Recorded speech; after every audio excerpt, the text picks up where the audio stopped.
Welcome to DaAi Headlines. I'm Helen Liao. Thank you for joining us. Coming up in the show today, Tzu Chi volunteers are visiting the victims of the Hsinchu tour bus accidents and providing them with emotional support. In China, Xiamen, Tzu Chi volunteers are visiting the home of 22-year-old Ling Ling and helping her clean up her house. And in today's feature reports on Taiwan's unique trades, we meet a group of women who is creating embroidery artwork using the sewing machines. In Taiwan, following the bus accidents in Jianshi Township, Hsinchu County on December 9th, 13 people have been confirmed dead. While the authorities have yet to determine the cause of the accident, it is suspected that it may have been caused by a stalled engine. The 22 passengers on board were all members of the Alumni Association of Taishan Elementary School in New Taipei City. The tragedy killed 3 married couples, while 4 other people lost either their husband or wife. Let's take a look. Screaming down the valley, calling their names, the family members of the deceased broke down in tears. According to the passenger on board, the bus was moving upward and stopped at the side while waiting for a car to pass by. Unfortunately, when the bus started again, the engine stalled, and as a result, it plunged into the 350-meter deep valley, causing 13 deaths. When the accident happened, local residents hurried to the disaster scene to provide assistance to the rescue workers. There were people wailing and screaming for help. When we saw the survivors, we quickly rushed over to save them. We felt terrible to see this kind of disaster. The next day, local residents climbed down the valley and picked up items that were left by the passengers. There were personal items such as bags. We needed to pick them up. The tour bus was disfigured. It didn't look like a bus anymore. Meanwhile, at the hospital, Wu Zhuhui, who survived the accidents, is pushed into the operating room. Tragically, her husband, Xu Wei, being a police officer, was killed in the accident. According to a family member, when the bus plunged into the valley, the couple was sent flying out of the vehicle. The tragedy took the lives of 13 people, with 3 couples passing away and 4 people left without their spouse.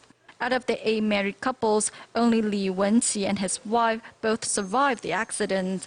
Mr. and Mrs. Li's conditions are not serious. Mrs. Li suffers from fracture on her chest. Luckily, she is all right. They want to be transferred to a hospital in Taipei, and we will help them to do so. Upon hearing the news, Xu Wei, Bing's family and his daughter arrived at the NTUH Hsinchu branch to care for his wife, Wu Zhuhui. Wu's younger sister also says that she couldn't believe it when she saw the news on television. Knowing that her brother-in-law passed away in the accident, she says she only hopes that her sister can be strong and regain her health. This is the scene at Gu Qingfen's house. At the commemorative altar, the empty picture frame represents the loss of the pillar of this family. I'm really sad. Facing the death of his younger brother, Gu Qingfen's older brother doesn't know what to say. Gu leaves his wife and 5 daughters. To make things worse, the other passengers who lost their lives in the accidents were good friends. Those that passed away in the accident were his best friends. They treated each other like brothers. In their graduation photos, Gu Qingfen, Li Chunsheng, Xu Guiyuan, and Li Zhibiao's faces are all smiles. In fact, Gu was supposed to attend his cousin's wedding on the day of the accident, but he decided to go on the tour with his classmates. Gu's family wonders whether it was meant to be. In the pictures on the wall, they are all smiles, but they are no longer with their loved ones, for whom all that is left are memories and sorrow. Also in Taiwan, another tour bus accident took place in Alishan of Jiayin County on December 10th. Fortunately, much needed emotional support. 16 people sustained non-life-threatening injuries in the tour bus accidents. The passengers were sent to nearby hospitals. The injured tourists were sent to St. Martin de Porres Hospital and Jiayi Christian Hospital. Before the ambulance could arrive, a couple kindly took the injured passengers to hospitals. 你们是要上山吗？对，我现在在阿里山工作。对。哦，那你们又转回来帮忙带患者下来了。对，因为我看到到有人流血啊，所以我跟我先生讲说马上回头帮忙载啊。 Upon receiving the news, Tzu Chi volunteers quickly arrived at the hospital, bringing much-needed emotional support to the injured tourist. The 16 passengers sustained non-life-threatening injuries, but many are still in shock. Fortunately, Tzu Chi volunteers are by their side, providing them with love and care. To care for survivors of Hurricane Sandy, Tzu Chi volunteers from the Tzu Chi, New Jersey chapter carry out the 10th aid distribution on Long Beach Island. Besides relief items and cash cards, the volunteers also brought love and care to the survivors. It's 4 a.m. and still dark, but the Tzu Chi volunteers of the New Jersey chapter are ready to leave for Long Beach Island to conduct an aid distribution.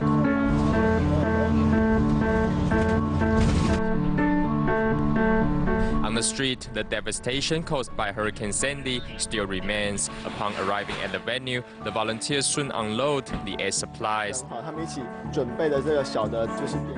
Tzu Chins also make snacks and cards for the residents.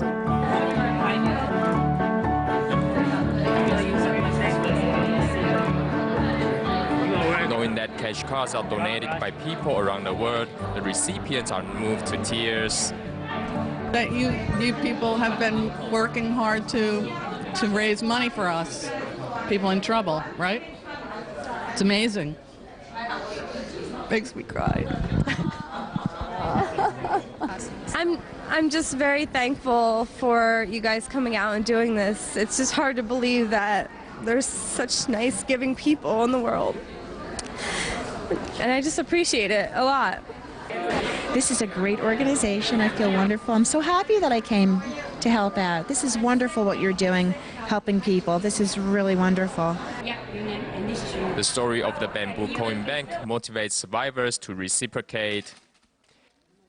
I saved it from our house, which, was destroyed, and I just put it in a plastic bag. I was going to take it to the bank and have them make, and then I came here and I said, I'm just going to give it to you guys. You have blessed us so much, and I feel like, my Lord led me here with divine intervention, and you guys have helped so much. I want to give it back to you guys. Basically, I think the American people are nice. Today we help them, but what if someday in the future we can't help them?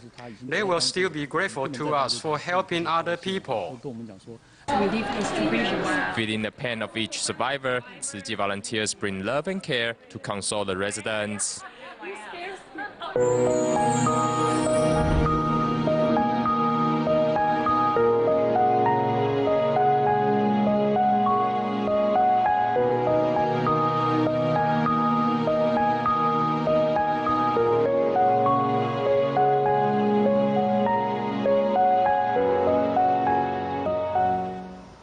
Preparation for winter aid distributions have begun and are well underway here in Xiamen, China. During the initial survey, Tzu Chi volunteers came across the home of 22-year-old Ling Ling, who suffers from mental disability and lives with her father and uncle in an apartment filled with clutter. Their living environment was extremely dirty. On December 9th, Tzu Chi volunteers arrived to help this family clean their home. This couch is where Ling Ling's father sleeps. There is garbage all around and a bad odor fills the air. And here on the cement floor is where Ling Ling sleeps. She suffers from mental retardation and often feels distrust and fear towards strangers.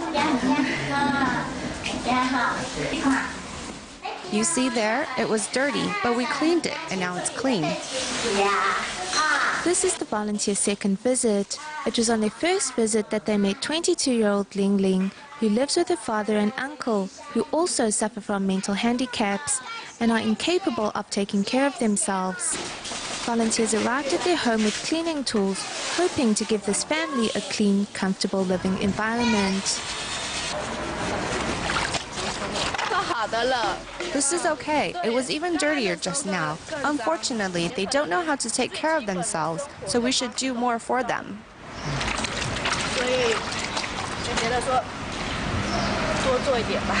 I feel that I'm more blessed, so I will try my best to help them.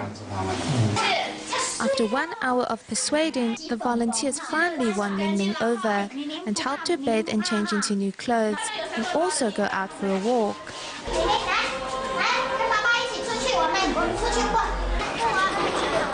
Ling Ling is no longer afraid as city volunteers opened her heart with their genuine love and care. And despite the winter's cold, Ling Ling's heart is as warm as ever. Tzu Chi first begins its charity work in China after the severe flooding in the east of the country in 1991, and its principle of direct, focused, and respectful when carrying out relief work slowly gained the country's recognition. In 2006, Tzu Chi volunteers began holding regular winter aid distributions and free clinics in the poorest areas of China, including Laiyuan County, Hebei Province. This year, Tzu Chi volunteers in Taiwan worked with their counterparts in China and held a series of winter aid distributions in Yi County. Apart from handing out packs of relief supplies, volunteers also remembered to make door-to-door visits to the residents and learn of the difficult lives of these villagers.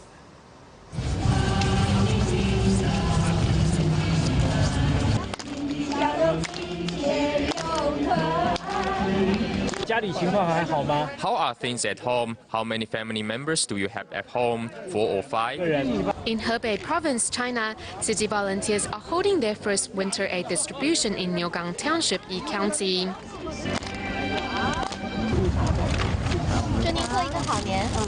Among the volunteers are teachers and students and corporation employees who are helping hand out bags of relief items in accordance with the distribution list. After the distribution, volunteers go door to door to visit each family.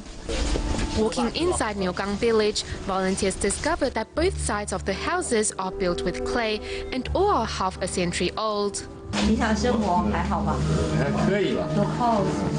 68-year-old has been living in solitude since his son disappeared, and inside his house, the leftover food and pickled vegetables show the man's frugal way of life.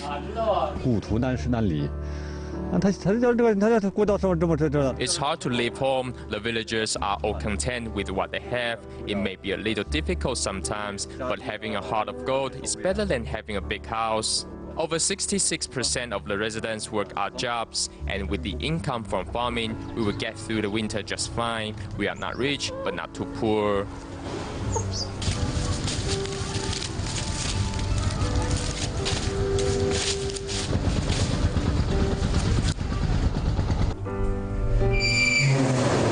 The corns on the rooftops, as well as the dry Chinese cabbage hanging outside the house, are the main type of food eaten by the villagers.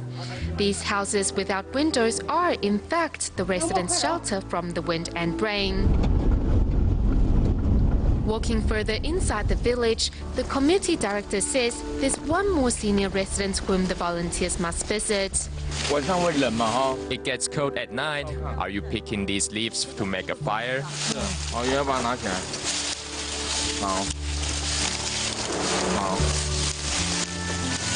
The blue and white uniformed caregivers find an old man crouching on the ground picking up dried leaves.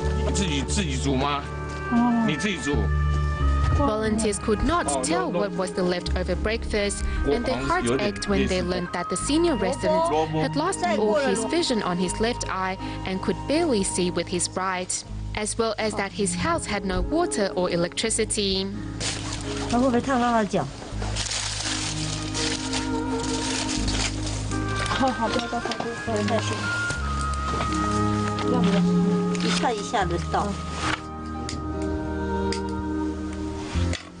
Knowing the senior resident has lived alone for many years, the volunteers quickly help clean his face, give him a warm jacket and a hot cup of tea.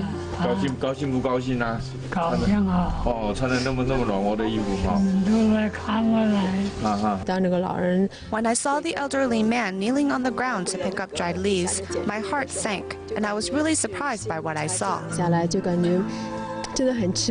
This is the first time I have witnessed such poverty, so I think it will be great if we can inspire more people to give. It is nothing for us, but it means the world to them. Witnessing the poverty gap, volunteers hope to inspire more people to give a little of their love and make a difference in the lives of the needy.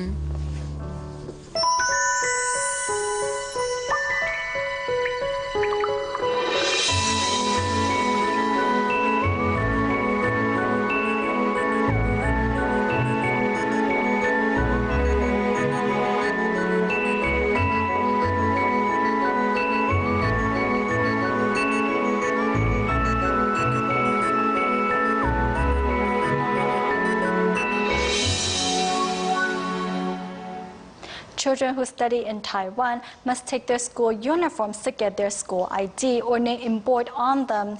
This seasonal job is usually done by family sewing workshops, but during the off-season, a group of women have challenged themselves to create works of art with their needlework. This field of artwork has blossomed into a new hobby for some. 就学号有吗？就用这个脚打开。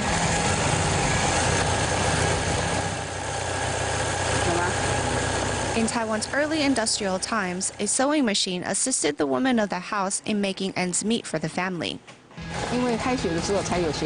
Only at the beginning of school is there a need to embroider school ID on shirts.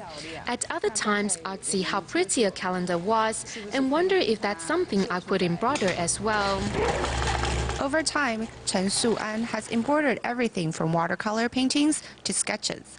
By fusing artistic styles and embroidery stitches, she has established her own stitch, known as the rocking style, which she will leave behind as her legacy.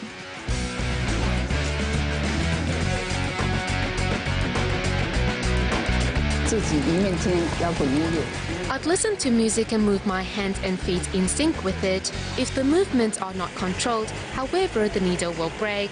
Some people quit embroidery because they have broken too many needles. Some like it fast and quick, while others, like Fan Fengqin, find slow and steady to be their style.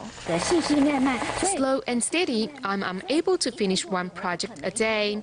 I work on it 30 centimeters by 30 centimeters. If I only use the sewing machine, it usually takes me about a month. It's detailed artwork like this that sets Fan apart from others. She also started by embroidering school ID on shirts, but it didn't take long for her to branch out to her passion. I really love to embroider flowers. Sometimes I even dream of making a particular pattern. It's silly, but really I enjoy it, and it's this passion that keeps me going.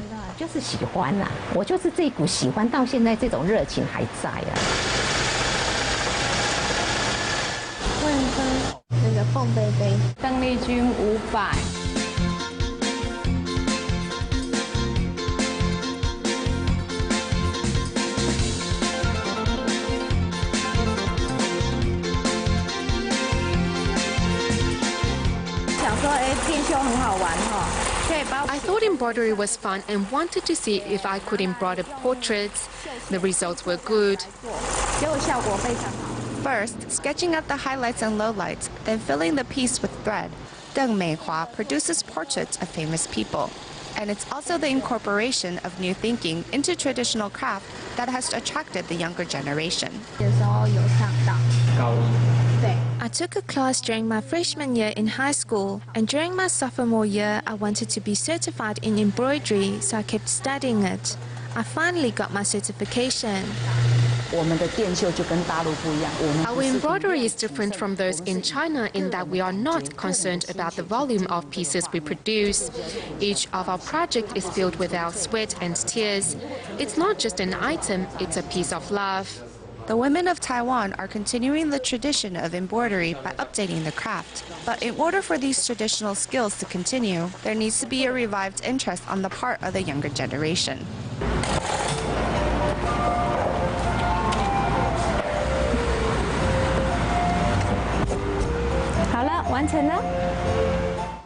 Xu Guozhen, the owner of a metal processing plant, used to be so busy that he never had the chance to enjoy and appreciate the beauty of living. However, in the wake of the devastating 9/21 earthquake, he began flipping through the Jingsi publications his wife brought home. The words of Master Zhen Yan taught him the importance of cherishing and preserving Mother Earth. Inspired to take action, she has planted over 500 trees and motivated friends to join his efforts in safeguarding the planet. With a backpack and shovel in hand, Xu Guozhen and his wife visited their garden to pick out trees that are native to Taiwan. Small trees are planted here first. After they grow bigger, we'll plant them in the forest. Taking red cedar trees with them, the couple head out to Dadu Mountain, where they will meet up with fellow volunteers. They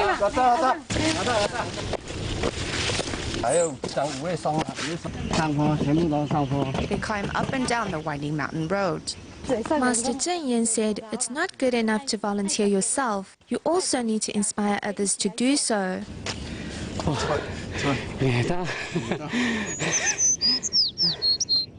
An hour later, they finally found a suitable location.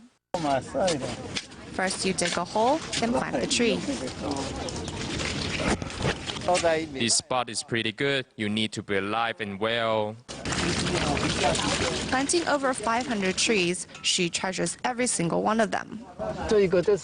This is a beech tree. That is a pistacia plant. And those are cinnamon and Taiwan short-lived pine trees.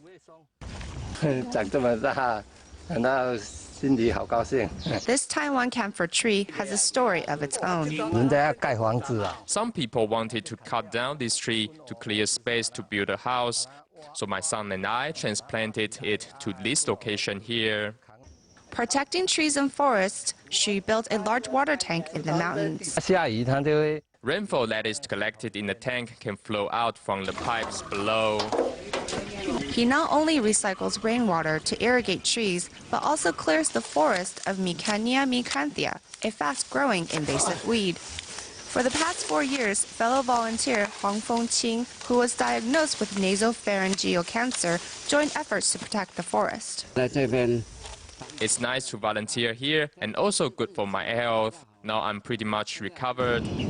The vitality of the mountains and forest is closely intertwined with our lives. After the 1991 earthquake, she began reading the daily journal of Dharma Master Zheng Yan. There's a part in the book that says, when Mother Earth is brimming with love, then all creatures can live and prosper. This taught me the importance of mountains and forests.